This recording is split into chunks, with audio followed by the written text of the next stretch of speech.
विद्याविलासेन भूतभौतिकसृष्टयः तं नौमि परमात्मानं सच्चिदानंदविग्रहम्। अर्थापत्ति प्रमाण हम देख रहे थे।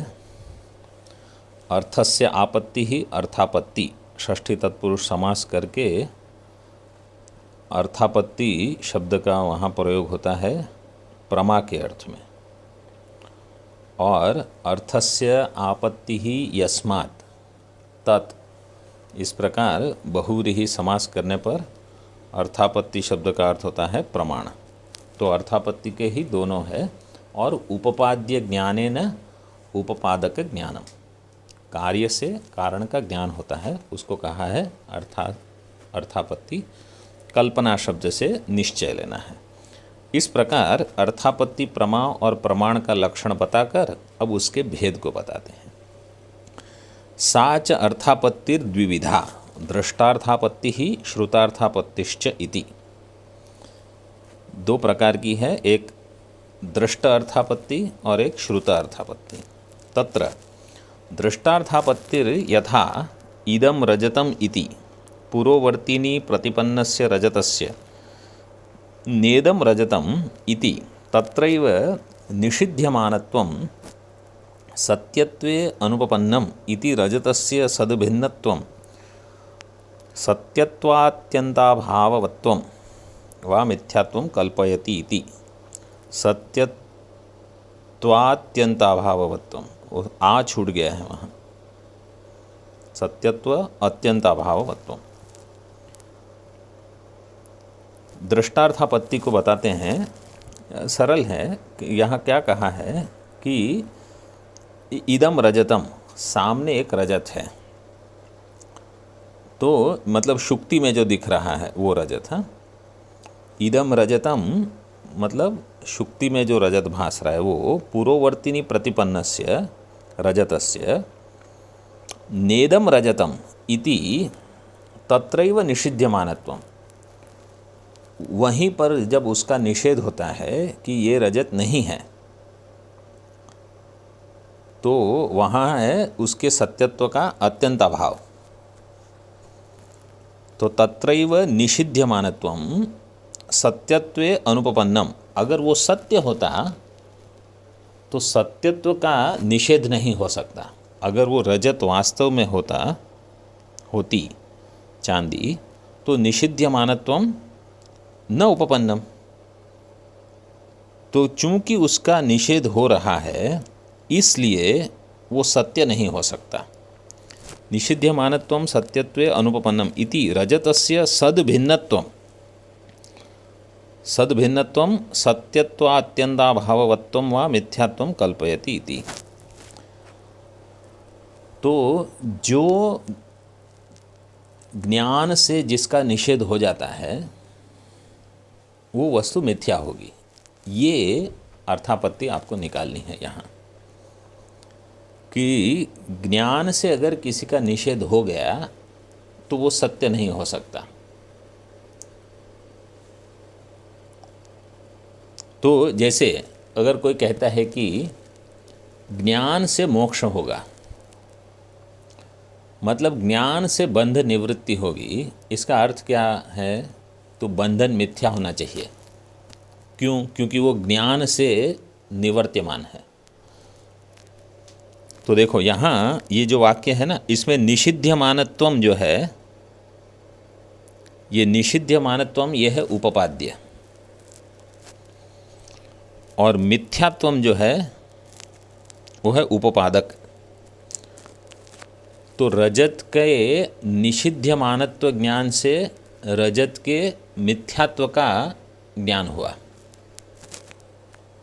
रजत के निषिध्यमानत्व के ज्ञान से रजत के मिथ्यात्व का ज्ञान होता है। ये है उपपाद्य ज्ञानेन उपपादक ज्ञान। अभी इसको थोड़ा बताते हैं। और वह अर्थापत्ति दो प्रकार की है, दृष्टार्थापत्ति और श्रुतार्थापत्ति। उनमें से दृष्टार्थापत्ति का उदाहरण, जैसे यह रजत है, इस प्रकार पुरोवर्तिनी जो सामने है, इस प्रकार आगे दिखने वाली वस्तु में ज्ञात होने वाले रजत का उसी पदार्थ में, मतलब उसी अधिकरण में, उसी अधिष्ठान में यह रजत नहीं है, यह निषेध उस रजत में सत्यत्व होने पर अनुपपन्न होता है कि अगर वो सत्य होता तो इस प्रकार का निषेध नहीं हो सकता। देखो ये अनुपपन्न, तो मतलब अगर ये रात को नहीं खाता तो दीवा नहीं खाने वाले का पीनत्व रात्रि अभुंजानस्य,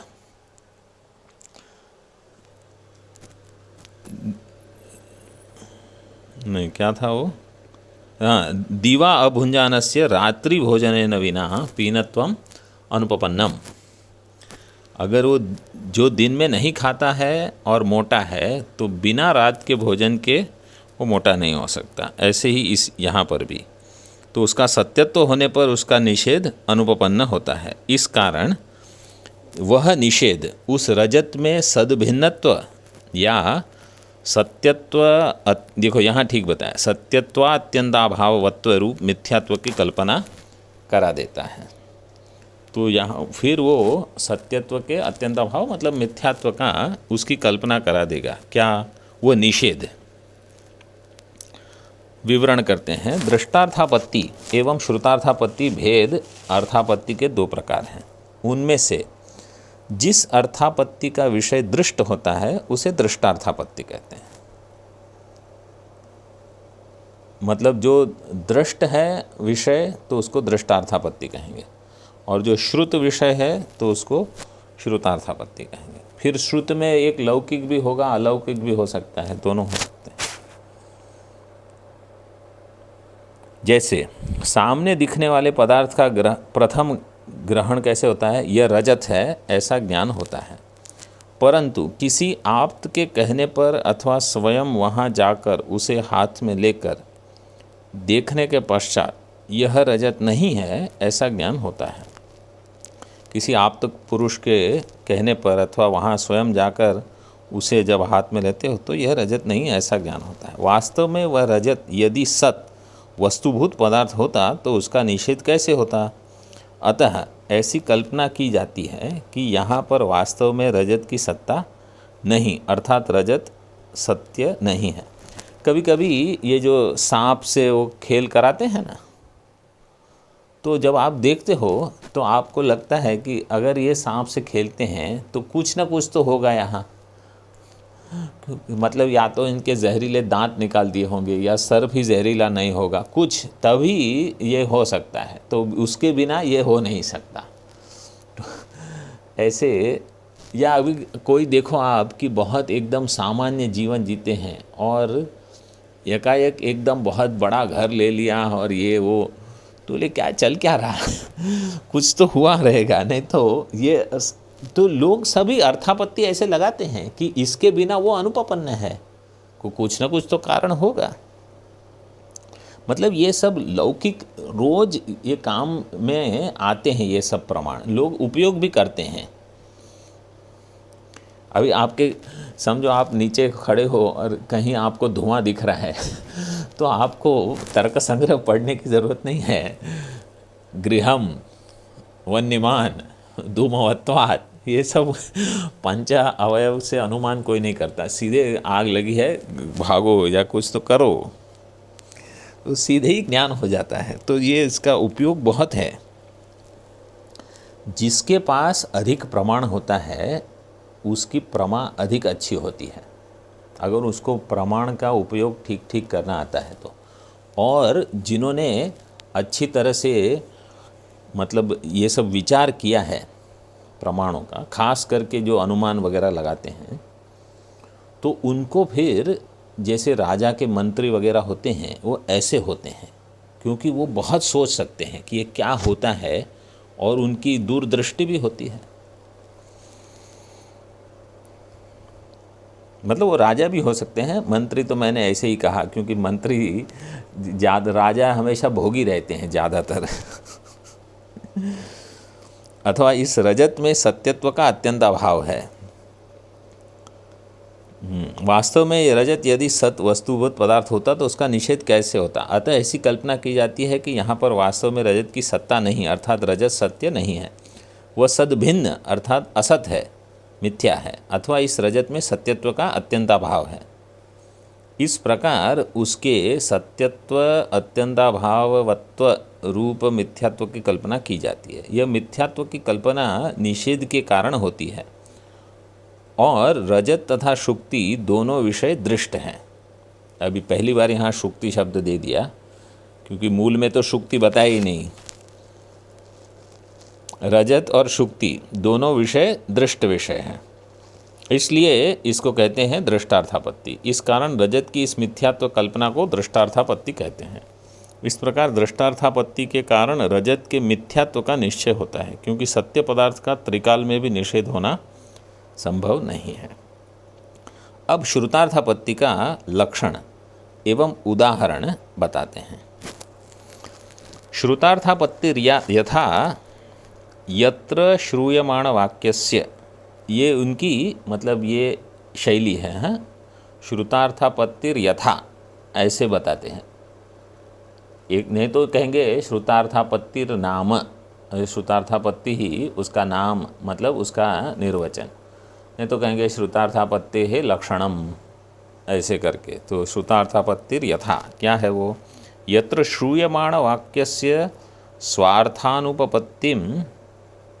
स्वार्थानुपपत्ति मुखेन अर्थांतर कल्पनम। श्रूयमाण वाक्यस्य स्वार्थ अनुपपत्ति मुखेन मतलब प्रमुखेन अर्थांतर कल्पनम। श्रूयमाण वाक्य, तो यहाँ क्योंकि ये श्रुतार्थ है तो जो आपने सुना है उससे। यथा तरति शोकम आत्मवित् इत्यत्र श्रुतस्य शोकशब्दवाच्यबन्धजातस्य ज्ञाननिवर्त्यत्वस्य अन्यथानुपपत्त्या बंधस्य मिथ्यात्वं कल्प्यते। देखो यहाँ बंध मिथ्या कैसे है वो बताया। यथा तरति शोकम आत्मवित्, आत्मवित् शोक को पार कर जाता है। इति अत्र, ये छांदोग्य के 7वें अध्याय की श्रुति है।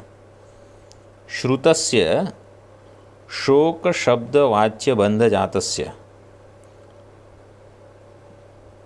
श्रुति में जो आता है ये शोक शब्द, क्योंकि शोक दिया है तो शोक शब्द से आपको बंधन लेना है। शोक शब्द वाच्य बंध जातस्य,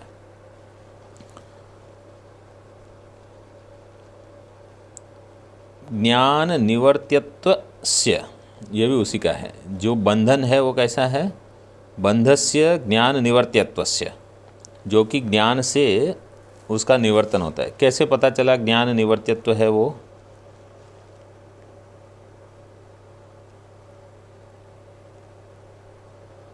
अन्यथा अनुपपत्तियां, लेकिन ये श्रुति में कहाँ पता चलते हैं?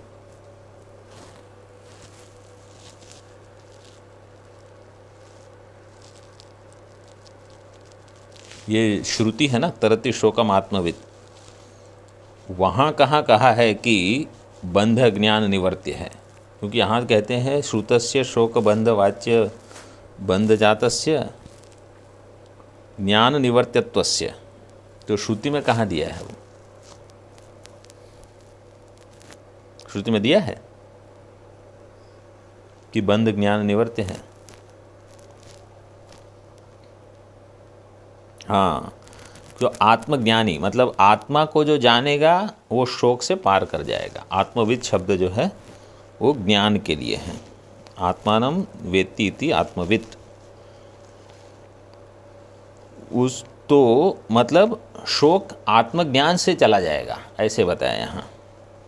और शोक शब्द से बंधन लेना, इसलिए ज्ञान निवर्त्यत्वस्य शोक शब्द वाच्य बंध जातस्य अन्यथा अनुपपत्त्या, अन्यथा मतलब मिथ्यात्व विना, मिथ्यात्व के बिना उसकी अनुपपत्ति होगी। अन्यथा से क्या लेना? मिथ्यात्व विना अनुपपत्त्या, कि अगर मिथ्यात्व नहीं होगा तो मिथ्यात्व विना ज्ञान निवर्त्यत्व उसमें नहीं होगा। तो इसलिए अन्यथा अनुपपत्त्या मिथ्यात्व विना अनुपपत्त्या ज्ञान निवर्त्यत्वस्य बंधस्य मिथ्यात्व कल्प्यते। इसलिए वो बंध कैसा होना चाहिए? मिथ्या होना चाहिए। यथा वा जीवी देवदत्तो गृहे न इति वाक्यश्रवणानन्तरं जीविनो गृहासत्वं बहिस्सत्वं कल्पयति। जीवी देवदत्त मतलब जो अभी जीवित है, मृत नहीं है, ऐसा जीवित देवदत्त गृहे न, वो घर में नहीं है तो कहीं बाहर गया है, तो बाहर होने पर भी वो जीवित रह सकता है कि नहीं रह सकता? रह सकता है। अगर कोई कहता है कि घर में नहीं है तो घर में नहीं है मतलब जीवित है, अभी ये बाहर गया है, ऐसे तो वही सत्वम कल्पयति। वो मतलब श्रवण से, अगर कोई मर गए हैं तो कोई ये नहीं कहेगा कि नहीं वो घर में नहीं है।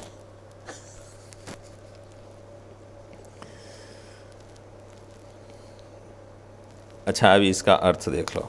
श्रुतार्थापत्ति का उदाहरण इस प्रकार है, जबकि सुनाई देने वाले वाक्य की स्वार्थानुपपत्ति के द्वारा वाक्यार्थ की अनुपपत्ति के कारण अन्य अर्थ की कल्पना करनी पड़ती है, इसी को श्रुतार्थापत्ति कहते हैं। जैसे आत्मवेत्ता शोक से तर जाता है, संसार से तर जाता है। इस श्रुति में शोक शब्दवाच्य समस्त बंधों में बताए हुए ज्ञान निवर्तित्व की अन्यथा उपपत्ति का संभव न होने से समस्त बंधों में मिथ्यात्व की कल्पना की जाती है। मतलब सारा बंधन जो है वो मिथ्या है। क्यों? क्योंकि ज्ञान से निवर्त। अभी हमारा काम यह है कि इसके अलावा कहीं और श्रुति में ऐसा दिया है कि नहीं कि बंध मिथ्या है या ज्ञान से निवर्त्य है। बंध मिथ्या तो सीधे नहीं दिया है कहीं, लेकिन ज्ञान से निवर्त्य है। तो जैसे नान्य पंथा विद्यते अनाय, कि इसके सिवा और कोई इसमें रास्ता नहीं है, मतलब ज्ञान से ही होगा। सर्वभूतस्थम आत्मानम सर्वभूतानि च आत्मनि, इस प्रकार का जो ज्ञान है, जैसे कैवल्य में आया है।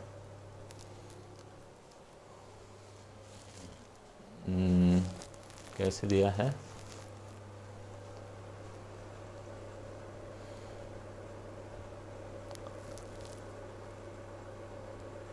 दसवां, सर्वभूतस्थम आत्मानं सर्वभूतानि च आत्मनि संपश्यन् ब्रह्म परमं याति नान्येन हेतुना। नान्येन हेतुना, तो और कोई अन्य हेतु से नहीं। इसी प्रकार आपको देखना पड़ेगा कि मैं सब में हूँ, सब मुझ में है। संपश्यन् ब्रह्म परमम याति नान्येन हेतुना। उसके पूर्व श्लोक मंत्र है वो क्या है?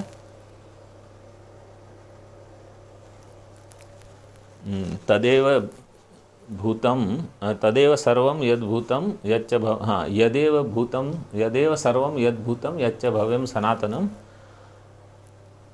ज्ञात्वा तम मृत्युमत्येति। हाँ, फिर नान्येन हेतुना मिला कि नहीं? 9 नंबर देखो, 9 नंबर।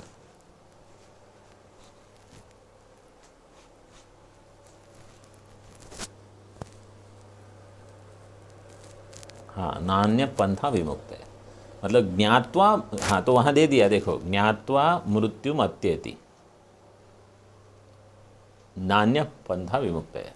मुक्ति के लिए ज्ञान के छोड़ के और कोई मार्ग नहीं है। और 10वें में दे दिया कि इसके याति नान्येन हेतुना, तो हो गया, ज्ञान से ही मुक्ति होती है। ऐसे मतलब श्रुति में बंधन को मिथ्या ऐसे बताया है। नहीं तो जैसे छांदोग्य में कहा कि जगत मिथ्या कैसे है, फिर जो जो कार्य है वो सब वाचारंभण है। तो जगत पूरा कार्य है, तो इसलिए वो भी वाचारंभण है, ऐसे तो मिथ्या है। फिर अहंकार ही मिथ्या हो गया, तो अहंकार के सारे गुण, धर्म, बंध, मोक्ष, सुख, दुख, पूरा उसका संसरण सब मिथ्या हो गया।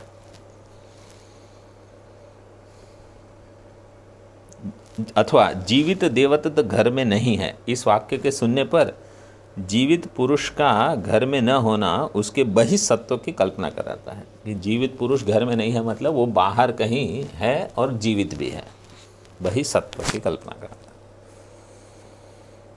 सुने हुए वाक्य के मुख्य अर्थ का असंभव होने पर उस अर्थ की उपपत्ति लगाने के लिए जो अन्य अर्थ की कल्पना की जाती है उसे श्रुतार्थापत्ति कहते हैं। जैसे छांदोग्य उपनिषद में आत्मवेत्ता पुरुष समस्त शोक को पार कर जाता है कहा गया है।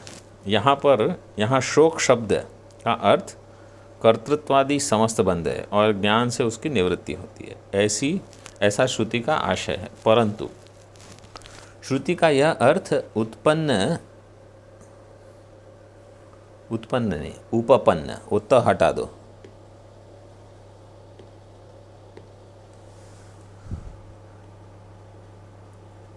उपपन्न नहीं होता, क्योंकि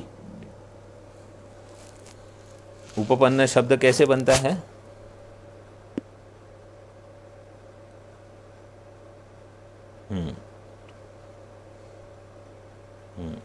और निष्ठा प्रत्यय लगने से।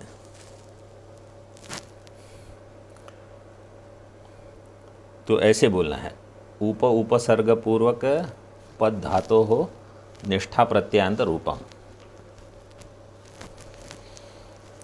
क्योंकि किसी वस्तु की निवृत्ति उसके ज्ञान से नहीं हुआ करती, केवल ज्ञान से वस्तु की निवृत्ति नहीं होती अगर वो सत्य है। जैसे अब किसी को समझो घर में गाय है, गाय का ज्ञान हो गया तो गाय निवृत्त नहीं हो जाती अगर वो सत्य है। तो हमें पुस्तक का ज्ञान होने पर वह पुस्तक नष्ट हो जाए ऐसा अनुभव किसी को नहीं होता।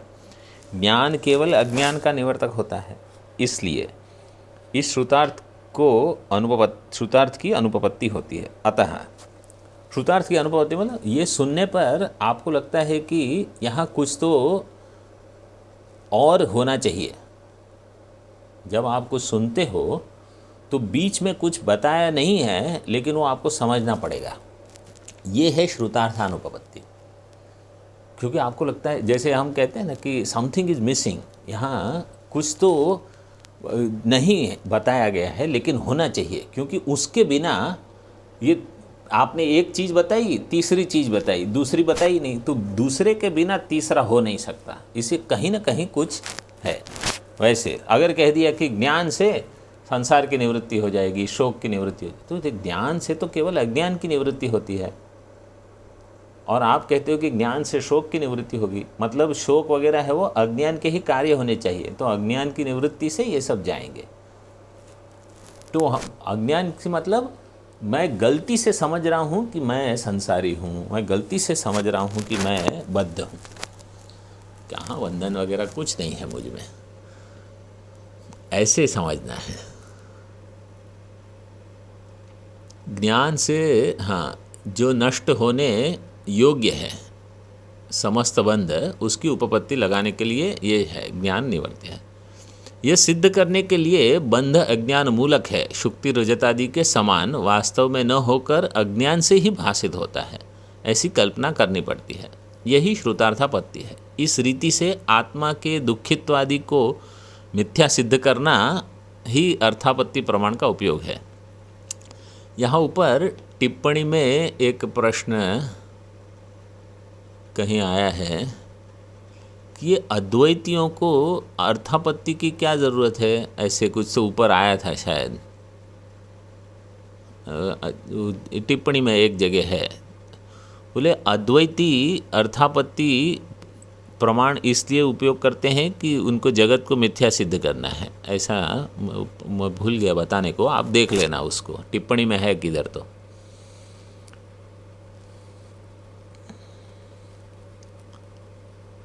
इस प्रकार वेदांतोपयोगी उदाहरण बताकर यथावा अभी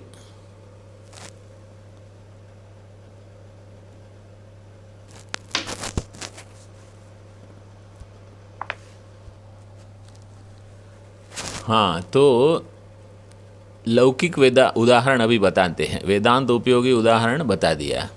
यथावास है, देवदत्त जीवित है किंतु घर में नहीं है। इस वाक्य के सुनने पर जो पुरुष घर में नहीं है और घर के बाहर भी नहीं, तो उसका जीवित रहना संभव नहीं। इस कारण देवदत्त अगर जीवित है किंतु घर में नहीं है, तो इस वाक्य के सुनने पर जो पुरुष घर में नहीं और घर के बाहर भी नहीं, उसका जीवित रहना संभव नहीं। इस कारण अर्थात ऐसी कल्पना करनी पड़ती है कि वह जीवित होते हुए जब घर में है तब वह बाहर होना ही चाहिए। मतलब अगर वो जीवित है तो जैसे वो घर में हो सकता है, यहाँ तो घर में नहीं है। जब घर में है नहीं, घर में नहीं है, तब बाहर होना ही चाहिए। वो वाक्य वहाँ नहीं है लिख दो। घर में जब नहीं है तब बाहर होना चाहिए। घर में भी है, बाहर कैसे होगा?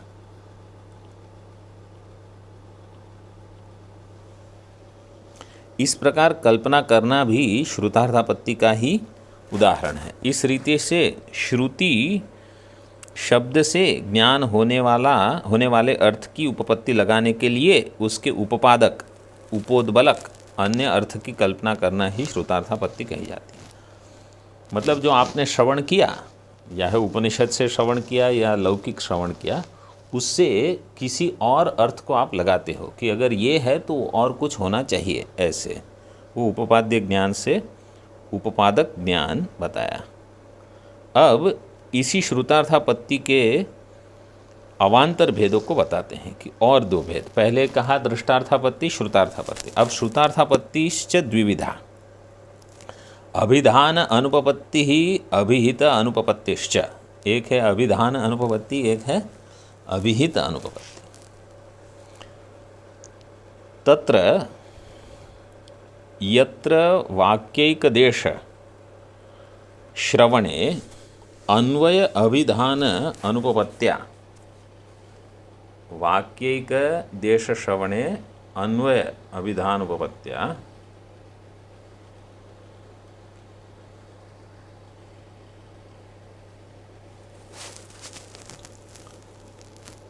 अन्वय अभिधान उपयोगी पदांतरम कल्प्यते, तत्र अभिधान अनुपपत्ति।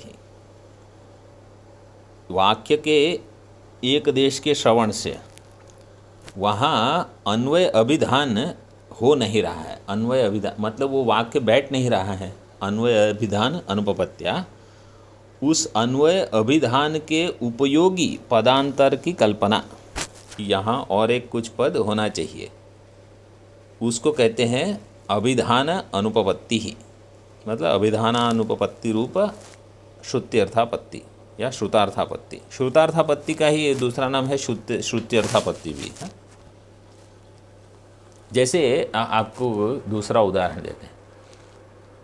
उपनिषद में कहा सत्यम ज्ञानम अनंतम ब्रह्म सोष्णुते सर्वान् कामान् सह तस्माद्वा एतस्माद् आत्मना आकाश संभूत। अभी आपने कहा सत्यम ज्ञानम अनंतम ब्रह्म, ब्रह्म अनंत है। फिर कहा उससे आत्मना आकाश संभूत है, उसमें से आकाश की उत्पत्ति हुई। और कहीं बताया है कि ये आत्मा तो निर्विकार है, ब्रह्म निर्विकार है, तो निर्विकार से उत्पत्ति कैसे होगी? तो वहाँ फिर आपको श्रुतार्थापत्ति करनी पड़ेगी कि जरूर ये माया के कारण ही उत्पत्ति हुई है। ऐसे यहाँ दृष्टांत देते हैं, यथा द्वारम इति अत्र पिधेहि इति अध्याहार, यथा वा विश्वजिता यजेत इति अत्र स्वर्ग काम इति पद अध्याहार। द्वारम सुना तो अभी अर्थ की उपपत्ति नहीं हुई, अर्थ अनुपपत्ति। तो श्रवणेन अन्वय अभिधान अनुपपत्त्या अन्वय अभिधान उपयोगी पदांतर, कि यहाँ द्वारम कहा तो पिधे ही होना चाहिए, या जो भी तात्पर्य को जान के। अथवा कहा कि विश्वजिता यजेत, विश्वजित याग से आप यजन करो, तो कौन करेगा? तो कहा स्वर्ग काम, जिसको स्वर्ग की कामना है, स्वर्ग कामो यजेत। स्वर्ग की कामना वाले को ये करना है, सबको ये करने की जरूरत नहीं है, जिसको जो कामना है वो करेगा। इति पदाध्याहारः। पदाध्याहारः श्रुतार्थानुपपत्ति के दो भेद होते हैं, एक अभिधानानुपपत्ति, दूसरी अभिहितानुपपत्ति। उनमें से जब हम वाक्य का एक देश एक भाग सुन लेते हैं किंतु उस एक पद के या कुछ भाग के अन्वय की अनुपपत्ति होने पर उस पद के साथ अन्वित होने योग्य किसी दूसरे पद की कल्पना अध्याहार करते हैं। उस पद के साथ अन्वित होने योग्य मतलब वो अन्वित होने के योग्य होना चाहिए, ऐसे किसी दूसरे पद की कल्पना अध्याहार करते हैं, उसको कहते हैं अभिधान अनुपपत्ति। ये क्यों करनी पड़ती है? क्योंकि जब हमने श्रवण किया तो उसमें कुछ अभी बाकी है, वो पूरा नहीं है। इसलिए जैसे हम द्वारम कपाट शब्द को सुनकर उसके अन्वय की उपपत्ति लगाने के लिए कि इसका कहीं तो अन्वय लगना चाहिए अभी, तो पीधे ही लगा दो पद का अध्याहार करते हैं। या विश्वजित याग करे उस विधि के, यहाँ ये विधि है यजेत, तो इस विधि के श्रवण करने पर उस याग का सफलत्व सिद्ध करने के लिए स्वर्ग काम, स्वर्ग की इच्छा करने वाले पद का अध्याहार करना चाहिए। बस यही अभिधानानुपपत्ति कहलाती है। क्रियावाचक पदों को कारकों की आकांक्षा रहती है और कारकों को क्रिया की अपेक्षा रहती है। क्रियावाचक पद जो है उनको कारक चाहिए और कारकों को क्रिया की अपेक्षा रहती है। बिना उसके केवल क्रियार्थक या कारकार्थक पद विवक्षित अर्थ को नहीं दिखा सकते। क्रिया को कारक चाहिए और कारक को क्रिया चाहिए। और ये मीमांसा मत में तो और भी, क्योंकि वो तो मानते हैं कि जो भी क्रिया है मतलब कारक बिना क्रिया के कोई वहाँ उसका प्रयोजन ही नहीं है। कितनी ही जगह ऐसे पद श्रुत न रहने पर भी वक्ता के तात्पर्य विषयभूत अर्थ की उपपत्ति के लिए उनकी कल्पना करके ही अन्वय बोध कर लेना होता है। ऐसे अध्याहार कल्पना को ऐसी कल्पना अध्याहार कल्पना को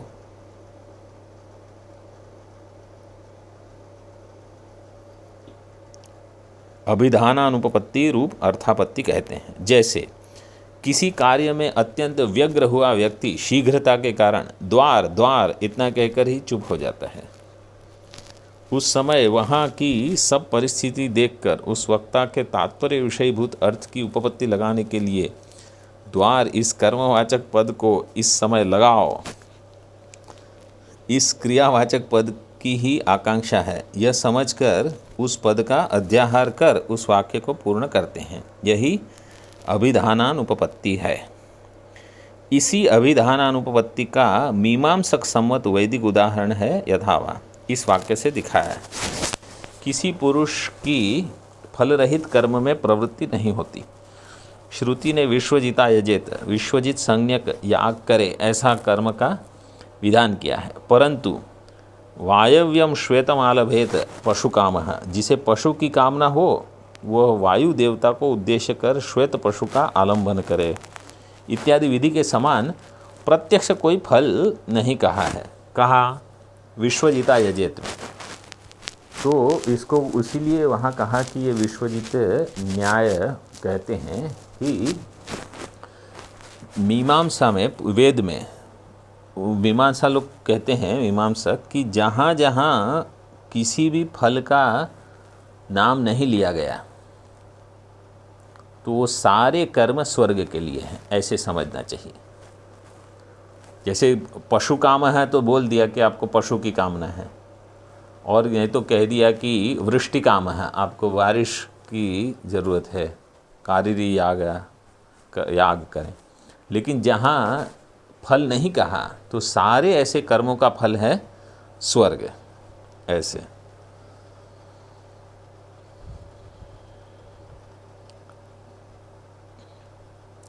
इस श्रुत्यर्थ की सफलता के लिए एवं उस याग में पुरुष की प्रवृत्ति कराने के लिए सभी को अभिलषित स्वर्ग सुख की ही फलत्वेन कल्पना करनी चाहिए और ऐसे स्वर्ग काम स्वर्गेच्छु पुरुष को विश्वजित करना चाहिए। यह उस विधि का अर्थ किया जाता है। यहाँ क्रियावाचक पद की कर्तृवाचक पद के बिना अनुपपत्ति होती है।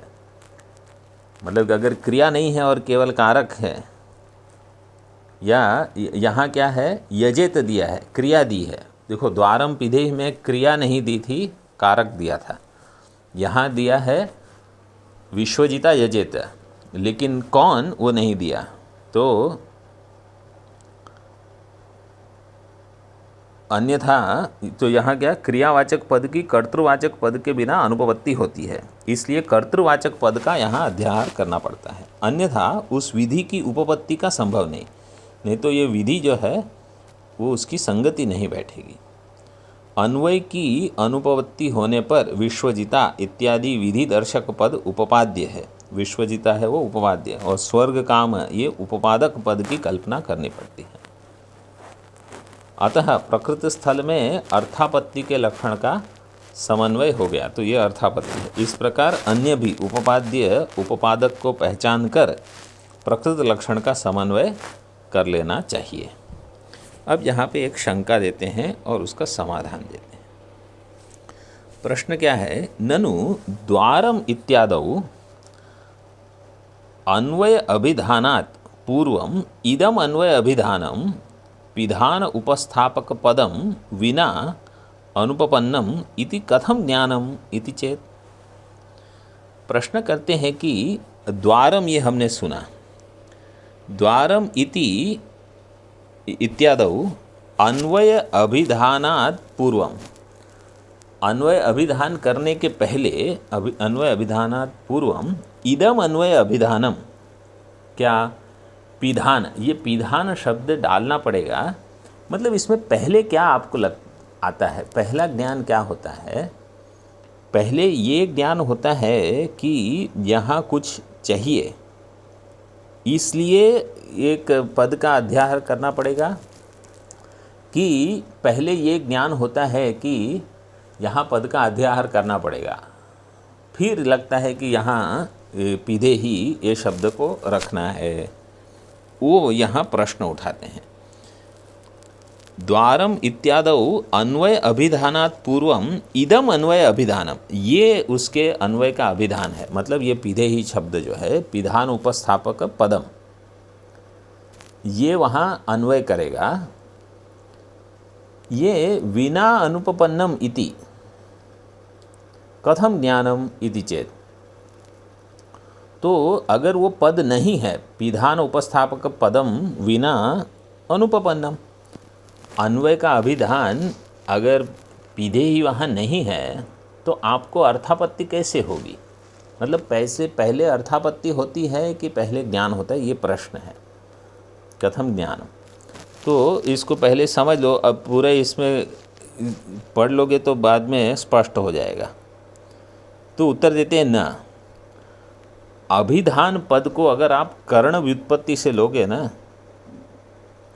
तो जो हम कहते हैं वो घट जाएगा।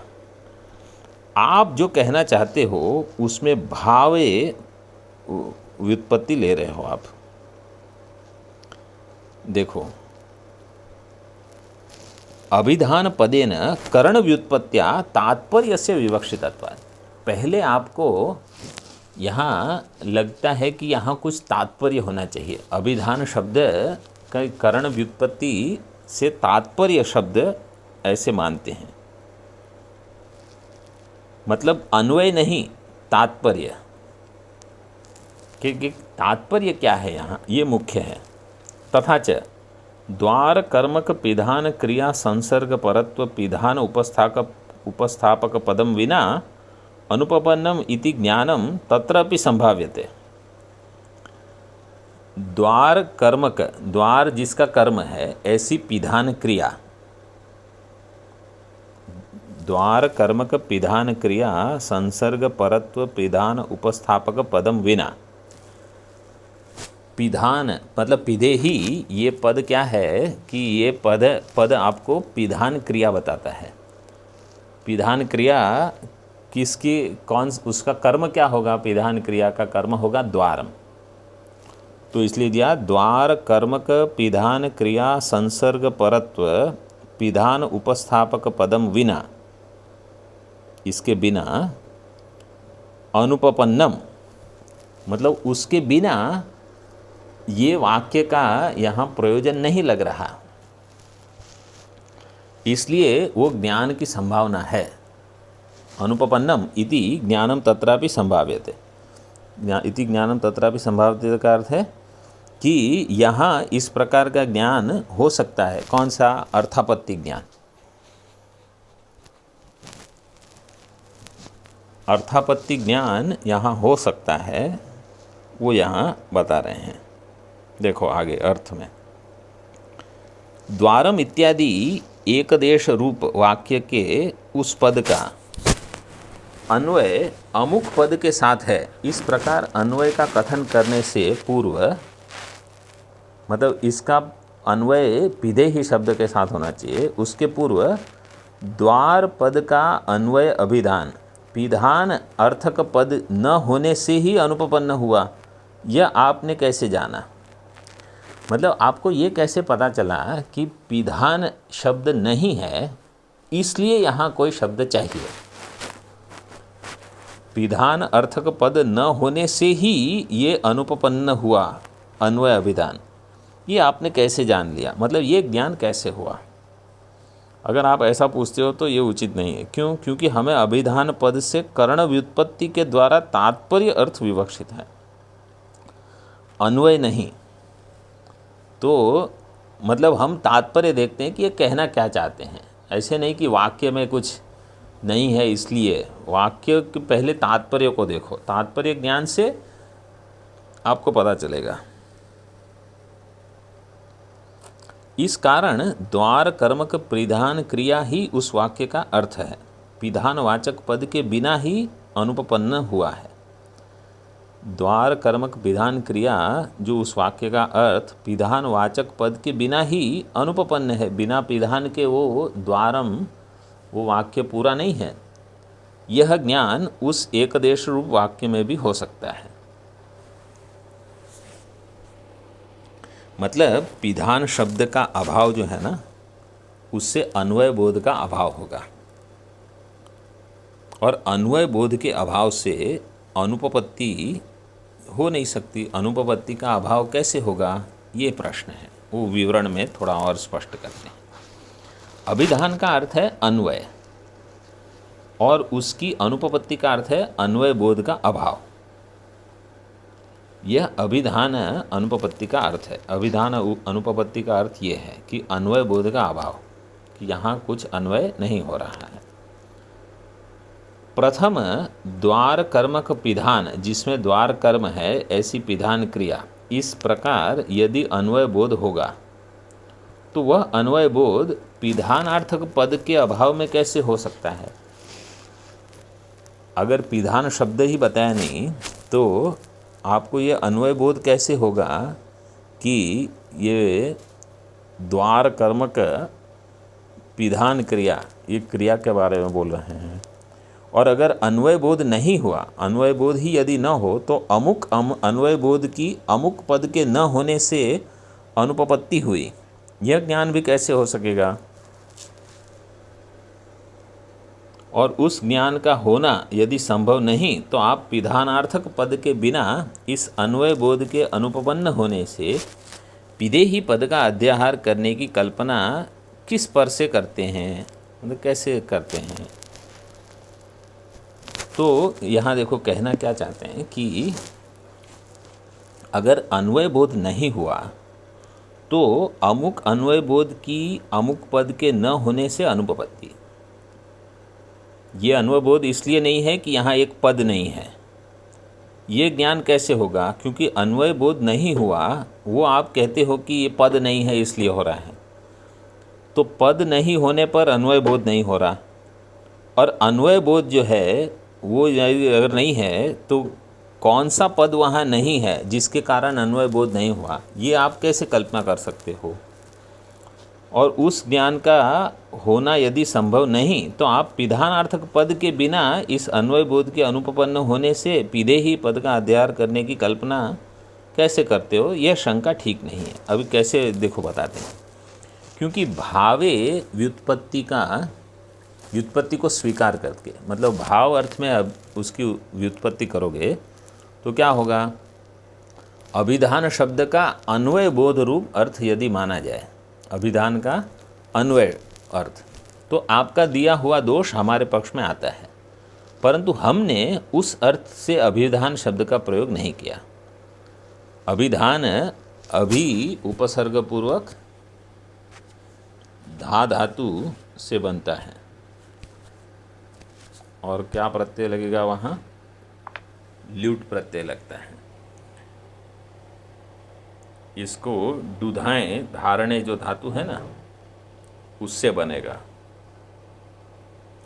तो धारण करना इस अर्थ में। तो जो वस्तु अभिधान, अभि उपसर्ग पूर्वक दुधाय धातु में ल्युट प्रत्यय से अभिधानम शब्द जो बनेगा, मतलब उसका नाम, ये अभिधान। तो यहाँ अभिधान शब्द जो है वो अन्वय अर्थ नहीं लेकर के अपितु अभिधीयते अनेन इति अभिधानम, अभिधीयते अनेन, जिसके द्वारा इस करण व्युत्पत्ति को मानकर कि जिसके द्वारा ये ज्ञात होता है, जिसके द्वारा ये इस नाम का बनता है, या यहाँ अभिधान से कि जिसके द्वारा ये इस प्रकार है, ऐसे जो भी चीज़ है,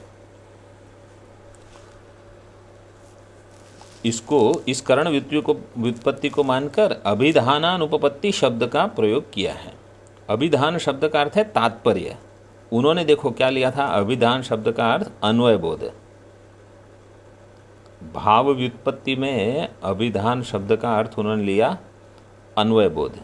पहली पंक्ति देखो वहाँ मिली, हाँ, जबकि यहाँ अभिधान शब्द का अर्थ लिया है तात्पर्य करण व्युत्पत्ति से। अभिधीयते अनेन इति अभिधानम, जिसके द्वारा अनेन अभिधीयते, तो वक्ता ने जिस तात्पर्य से शब्दोच्चारण किया हो उसी तात्पर्यार्थ की अनुपपत्ति होना ही अभिधान अनुपपत्ति है। कि तात्पर्य का ज्ञान नहीं हो रहा है, तात्पर्यार्थ की अनुपपत्ति, इसलिए वहाँ कुछ आवश्यक है वो तात्पर्य ज्ञान कराने के लिए। ऐसा कहने के अनंतर प्रकरण आदि पर से द्वार कर्मक पिधान, वक्ता के इस तात्पर्य का बोध होता है, और यहाँ पिधानार्थक पद का उच्चारण न किया जाए, न किया होने से उसकी अनुपपत्ति होती है। तो पहले अभिधान अनुपपत्ति, क्यों? क्योंकि तात्पर्य अर्थ की अनुपपत्ति हुई। फिर ऐसा कहने के अनंतर द्वार कर्मक पिधान, ये उनका तात्पर्य है, तो फिर पिधान अर्थक पद का उच्चारण न किया होने से उसकी अनुपपत्ति होती है कि अच्छा यहाँ पिधान शब्द का उच्चारण नहीं किया, अतः इस अनुपपत्ति का परिहार करने के लिए पिदेही पद का अध्याहार किया गया। इस कल्पना को ही अभिधानानुपपत्ति रूप श्रुतार्थापत्ति कहते हैं। इस अनुपपत्ति का ज्ञान कल्पना से पूर्व ही होता है और प्रकरण आदि से विधानार्थक पद ही वक्ता को अभिप्रेत है, यह ज्ञान होता है। इस प्रकार तस्माद हमारे पक्ष में कोई दोष नहीं है। तो प्रकरण आदि से आपको ज्ञान होगा कि वक्ता को अभिप्रेत क्या है। मतलब यहाँ ये शंका इसलिए थी कि पद का ज्ञान अगर नहीं हुआ है आपको तो वाक्य का ज्ञान नहीं होगा। और जैसे अगर आपने कहा कि यहाँ कुछ नहीं है इसलिए पद का अध्याहार करना है, तो कुछ नहीं है ये समझ के आप पद का अध्याहार करते हो कि जब आपको वाक्य पूरा करना है तब आपको पता चलता है कि कुछ नहीं है। मतलब पहले क्या होता है, तो तात्पर्य से आपको पता चलता है कि इनका तात्पर्य कुछ है और फिर उसके लिए यहाँ फिर कुछ शब्द आवश्यक है जिसकी अनुपपत्ति है, इसलिए आप फिर अध्याहार करोगे, ऐसे होता है। अब अभिहित अनुपपत्ति रूप श्रुतार्थापत्ति के लक्षण आदि बताते हैं। अब उसका लक्षण बताते हैं दृष्टांत के साथ। अभिहितानुपपत्तिस्तु यत्र वाक्यावगतोऽर्थो अनुपपन्नत्वेन ज्ञातः सन् अर्थांतरम कल्पयति तत्र द्रष्टव्या। यत्र, जहाँ पर वाक्य अवगतो अर्थो अनुपपन्नत्वेन ज्ञातः सन् अर्थांतरम कल्पयति, वो देखना चाहिए, तत्र द्रष्टव्या। यथा स्वर्ग कामो ज्योतिष्टोमेन यजेत, जो स्वर्ग कामना वाला है वो ज्योतिष्टोम से, मतलब ज्योतिष्टोम से उस यजन करे, याग करे। इति अत्र स्वर्ग साधनत्वस्य क्षणिक ज्योतिष्टोम याग गततया अवगतस्यानुपपत्त्या मध्यवर्ती अपूर्वम कल्प्यते। ये देखो, यहाँ फिर से एक ऐसी कल्पना, मतलब अर्थापत्ति करनी है। कैसे? अभिहित अनुपपत्ति, इसको बता दें। पहला था वो अभिधान अनुपपत्ति, अभी है अभिहित अनुपपत्ति। यत्र वाक्य अवगतो अर्थो अनुपपन्नत्वेन ज्ञातः, यहाँ वाक्य का जो अर्थ है वो अनुपपन्नत्वेन ज्ञात, मतलब ये उपपन्न नहीं हो सकता, ये हो नहीं सकता। फिर से वही प्रसंग वही है, केवल थोड़ा थोड़ा अलग है सब में। सन अर्थांतरम कल्पयति तत्र द्रष्टव्या, वहाँ कहीं तो अर्थांतर की कल्पना करनी पड़ती है। कैसे? यथा स्वर्ग कामो ज्योतिष्टो में न यजेत, आपको स्वर्ग की कामना है, आप ज्योतिष्टो में याग करो। ज्योतिष्टो में याग हो गया, आपको स्वर्ग मिला? अभी तक नहीं मिला, आप तो अभी यहीं हो, आपको तो स्वर्ग में पहुंच जाना चाहिए। तो इसका अर्थ क्या हुआ कि जो ज्योतिष्टोम याग है वो तो क्षणिक है, वो विनाशी है, उसका नाश हो जाएगा, और अभी तक स्वर्ग की प्राप्ति नहीं हुई। लेकिन वेद में कहा है कि ज्योतिष्टोम से स्वर्ग मिलेगा, तो गलत भी नहीं हो सकते। तो इसका अर्थ है कि ज्योतिष्टोम करके आपको कुछ और प्राप्त हुआ है, वो उसको कहते हैं अपूर्व। वो मध्यवर्ती अपूर्वम की कल्पना करो, मतलब उसका निश्चय करो। फिर वो अपूर्व जो है, वो जब देह का नाश होगा तो वो अपूर्व फिर अगर बाकी सब चीज़ ठीक है तो आपको स्वर्ग की प्राप्ति करा देगा।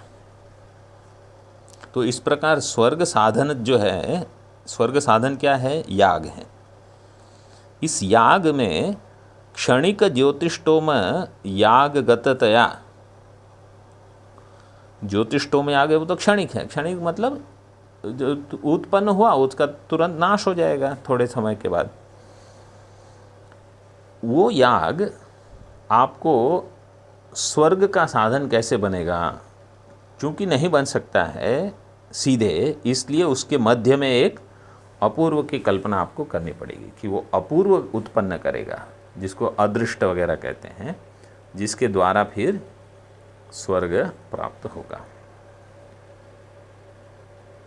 तो इसलिए उपनिषद वगैरह में कहीं तो ये विचार भी आता है कि श्रवण से एक अदृष्ट उत्पन्न होगा, और वो वेदांत श्रवण का जो अदृष्ट है उससे मोक्ष होगा। मतलब वो भी चित्त शुद्धि या एक विशेष पुण्य आपको दे सकता है। ऐसे जहाँ पर वाक्य से ज्ञात हुआ अर्थ अनुपपन्न प्रमाणांतर विरुद्ध है, यह ज्ञात होने पर वाक्य अन्य अर्थ की कल्पना कराता है, वहाँ पर अभिहित अनुपपत्ति संज्ञक अर्थापत्ति होती है, ऐसा समझना चाहिए। जैसे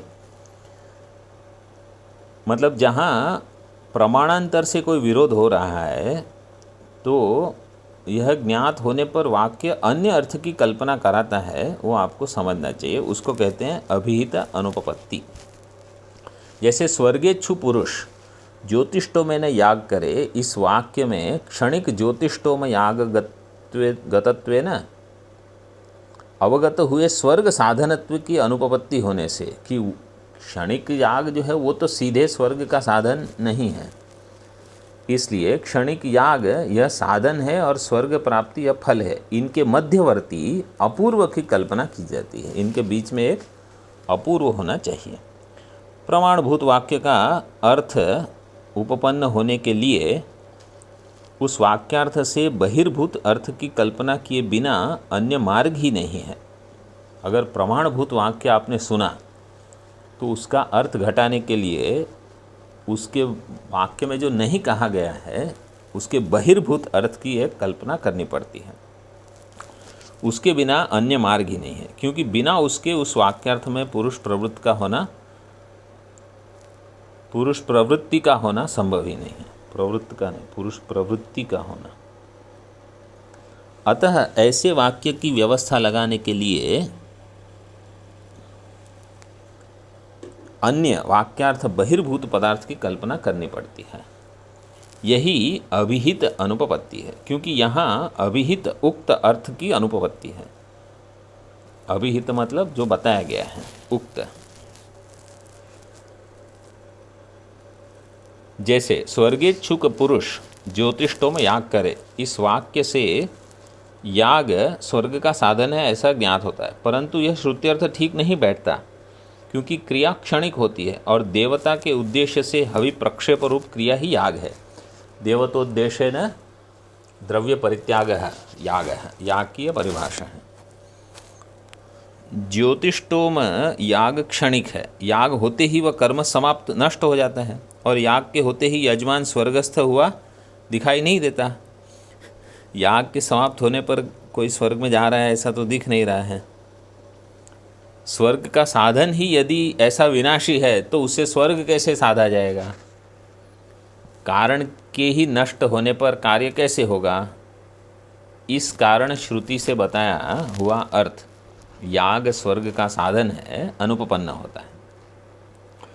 इसलिए श्रुत्यर्थ की उपपत्ति जिस प्रकार हो ऐसे पदार्थ की कल्पना करनी चाहिए। वह पदार्थ अपूर्व ही है। यद्यपि याग विनाशी है तथापि वह अपने स्थिति क्षण में ही उत्पन्न होते ही याग जैसे ही उत्पन्न होता है क्या करता है? वो अपूर्व को उत्पन्न करता है। स्वर्ग के साधनभूत एक विलक्षण अपूर्व अदृष्ट को उत्पन्न करता है। फिर याग नष्ट हो जाता, तब नष्ट होता है मतलब याग नष्ट होता है। वह अपूर्व याग और स्वर्ग के मध्यवर्ती का व्यापार है, स्वर्ग का मध्यवर्ती व्यापार है।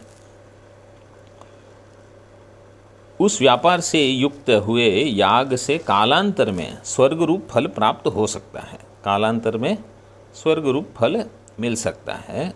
क्यों? क्योंकि वो अदृष्ट बना रहेगा जब तक स्वर्ग नहीं मिलेगा, कर्म तो नष्ट हो गया।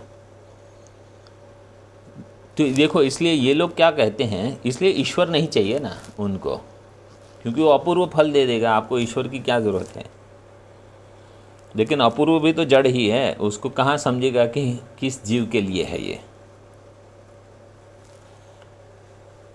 मतलब किस जीव को और किस समय उसको बेलना चाहिए। जैसे किसी ने समझो राजसूय वगैरह कर दिए और अश्वमेध किए और उनको इंद्र बनना है, लेकिन कितने इंद्र पहले से लाइन में खड़े हैं, सभी अश्वमेध करके बैठे हैं। तो अभी आपको कब इंद्र पदवी मिलेगी वो कौन तय करेगा? अपूर्व, हाँ अपूर्व थोड़ी वो तय कर सकता है, क्योंकि एक समय तो एक ही इंद्र हो सकता है स्वर्ग का। तो ये सब अलग विचार हैं। उस व्यापार से युक्त हुए याग से कालांतर में स्वर्ग रूप फल प्राप्त हो सकता है, जिससे याग स्वर्ग का साधन है। इस श्रुत्यर्थ की अनुपपत्ति नहीं हो पाती, क्योंकि व्यापार के कारण व्यापारी व्यापारवान साधन की अन्यथा सिद्धि नहीं होती। व्यापार के कारण जो उनका साधन है उनकी अन्यथा सिद्धि, अगर मतलब ये होना है व्यापार तो उसका साधन है वो आवश्यक है। तो अगर स्वर्ग प्राप्त करना है तो स्वर्ग देने के समय जब मैं तैयार हूँ उस समय कुछ होना चाहिए जिससे मुझे स्वर्ग की प्राप्ति हो। तो वो क्या चीज़ होगी?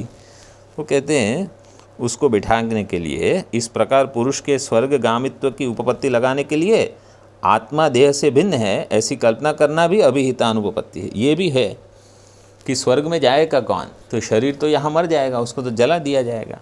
तो ले आत्मा से मतलब देह से भिन्न एक वस्तु होनी चाहिए जो स्वर्ग जाएगा। तो जैसे अदृष्ट है वैसे ये देह भिन्न आत्मा, इसकी कल्पना करनी पड़ती है। यहाँ इस प्रकरण को रखते हैं। ओम पूर्णमदः पूर्णमिदं पूर्णात् पूर्णमुदच्यते पूर्णस्य पूर्णमादाय पूर्णमेवावशिष्यते। ओम शांति शांति शांति।